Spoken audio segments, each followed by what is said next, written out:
মাহির, আমরা তো গত দিন তো ফিলিস্তিন এবং ইসরায়েলের বিষয়ে আলোচনা শুরু করতেছিলাম। আজকে আরেকটু বলবো না? আরেকটু, হ্যাঁ বলো। 7 অক্টোবর থেকে বর্তমান মানে যে রিসেন্টলি যে 7ই অক্টোবর 2023। 7 অক্টোবর 2023 সালে কি যুদ্ধ শুরু করছে আবার হ্যাঁ, নতুন করে? এরপর আজকে 2 মানে যেদিন বানানো হচ্ছে 2 অক্টোবর। এর সমসাময়িক হ্যাঁ। ঘটনাগুলো বলবা। প্রথমে বলি 7 অক্টোবরের কি হলো। এই অপারেশনের নাম ছিল অপারেশন আল আকসা ফ্লাইট। আচ্ছা। এখন এটার অধীনে প্রায় 5000 রকেট নিক্ষেপ করা হয় এই ইসরায়েল থেকে, ইসরায়েলের সরি দিকে। থেকে ইসরায়েলের দিকে, হ্যাঁ ফিলিস্তিনিরা, হ্যাঁ, হামাস। হ্যাঁ। এরপরে যখন হামাস কিন্তু আয়রন ডোমের একটা দুর্বলতা খুঁজে পেয়েছিল, যে আয়রন ডোমের দিকে যদি কম সময়ে বেশি সংখ্যক এই নিক্ষেপ করা হয় রকেট, তারা ঠেকাতে পারে না। তবে বিষয় এরকম না, তুমি সারা রাত ধরে 10,000 ছুড় লাগানো লাভ নাই। তুমি এই 10 মিনিটে 2000 ছুড়লে তার চেয়ে বেশি লাভ। মানে দ্রুত সময়ে ছুটতে হবে। তারা মাত্র 20 মিনিটে 5000 রকেট ছুড়ে। এখন তার মাঝে মাত্র 1000টা ইসরায়েল ভূপাতিত করতে পারে, মানে মাত্র 20% রক্ষা করতে পারে। যেখানে দাবি করে যে আয়রন ডোম 90% ঠিক করতে পারে।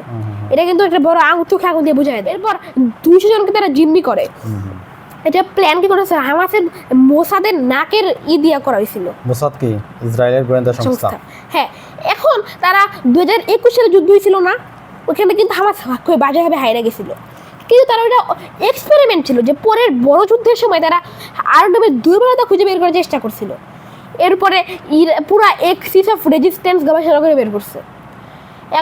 এরপর তারা প্রথম দিকে তারা শক্তি সঞ্চয় করছিল, কিন্তু বেশি ভদ্র হয়ে গেলে আবার মোসাদ সন্দেহ করবে। তাই তারা একটা দেখায় যে একটা ঘরকে তারা বলে আমরা এভাবে ইসরায়েলে ঢুকে হামলা চালাবো, তারা এরকম একটা করে। এরপর ইসরায়েল তারা 1 সপ্তাহ বোমা ফেলে, তারপর ইসরায়েলে হামলা চালায়। ওই সময় ইসরায়েল বলছিল যে দরকার হলে আমরা কয়েক বছর যাবো যুদ্ধ করবো। ওই সময় এটা সবাই ফাঁকা বলি গেছিল, মানে সম্পূর্ণ সাথে কে কয়েক বছর যুদ্ধ করে, 2 বছর কিন্তু হয়ে গেছে। যাই হোক, এরপরে যুদ্ধ শুরু হয়। এখন একে একে অনেক নেতাই কিন্তু মারা যায়। এর মাঝেও কিন্তু সত্যি কথা বলতে গেলে পুরো কাহিনীটা প্রায় একই বিভিন্ন সময়। তবে অ্যান্টি ট্যাঙ্ক মিসাইল, তারপর এই ছোট ছোট মর্টার শেল দিয়ে হামলা, এগুলো কিন্তু এই হামাস আগের চেয়েও বেশ শক্তিশালী হয়েছে। তবে এরপর কিন্তু যখন জাতিসংঘে যতবারই আওয়াজ উঠছে এর বিরুদ্ধে, ততবারই আমেরিকা বিরোধী থামাই দিছে। এখন এই সময়ে এই ইসরায়েলের হামাসের যে হইতাছে, এখানে সত্যি কথা বলতে গেলে সবটাই একই। ইসরায়েলের আইডিএফ না, আইডিএফ মানে ইসরায়েল ডিফেন্স ফোর্স, অনেকে এটাকে IAF বলে। Israel defence force. ইসরায়েল তো প্রধান বন্ধু দেশ হলো আমেরিকা। তারা এত সাহায্য করে কারণ কি? এর কারণ হলো এখন ইরানের প্রভাব থেকে করা, তো যেন আমেরিকার চিরশত্রু। আবার সবগুলো যদি আরব দেশের মাঝে আমেরিকার প্রভাব কিন্তু কম থাকতে পারে, একটা প্রতীকী দেশ দিয়ে তারা সবগুলো আরব দেশকে কন্ট্রোলে রাখবে, চাপে রাখার জন্য তারা ইসরায়েলকে হাতে রাখবে, যে ইসরায়েলের মাধ্যমে তারা চাপ সৃষ্টি করবে। তবে এটাও সত্য যে ইসরায়েল আমেরিকা বন্ধু তো অনেক ঘুরছে। আমেরিকা কিন্তু নিজেও এত ঘনিষ্ঠ হওয়ার কোনো ইচ্ছা ছিল না, ইসরায়েল ঘুরে ঘুরে আর ঘনিষ্ঠ বানিয়েছে। ইসরায়েলের এখন আছে একটা অন্য প্রসঙ্গ বলি ইসরায়েল সম্পর্কিতই। ইসরায়েলের এখন বর্তমান প্রেসিডেন্টকে বেনিয়ামিন নেতানিয়াহু। আর হামাসের এখন সংগঠনের নেতৃত্ব দিচ্ছে কে? নেতৃত্বে কেউ নাই এখন, নেতৃত্বে কেউ নেই। কিছুদিন আগে যারা ছিল কে মারা গেল জানি? আবু ওবায়দা মারা গেছে। মোহাম্মদ সানোয়ার, হ্যাঁ সিনোয়ার, আচ্ছা, তার ছোট ভাই। আচ্ছা, তাদেরকে হত্যা করছে না? আচ্ছা, এখন এই সময় এখন আমি বলি সংখ্যার হিসেবে না, আমি আর অন্য, আচ্ছা যাক, অন্য প্রসঙ্গে বলি। তোমার ইসরায়েলের আশেপাশে কয়েকটা দেশের নাম বলো তো। ইসরায়েলের চারদিকে কে আছে? জর্ডান, লেবানন, সিরিয়া আর মিশর।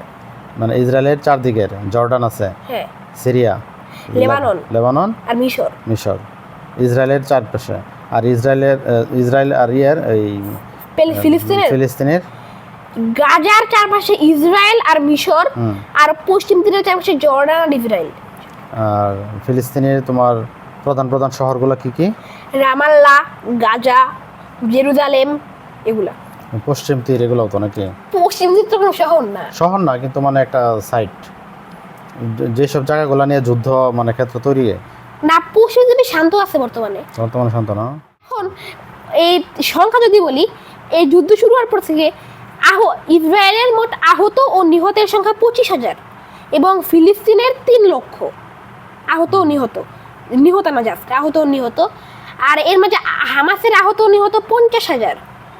এখন বর্তমানে গাজায় ইসরায়েলের IDF এর মোট সৈনিক আছে 2 লক্ষ। আর হামাসের এই যুদ্ধ শুরু হওয়ার আগে মোট সদস্য ছিল 40,000। এরপরে 50,000 তো হইল, আর নতুন করে আরো 30,000 যুক্ত হয়েছে, তাই সৈন্য সংখ্যা 20,000-এ নেমে আসছে বর্তমানে।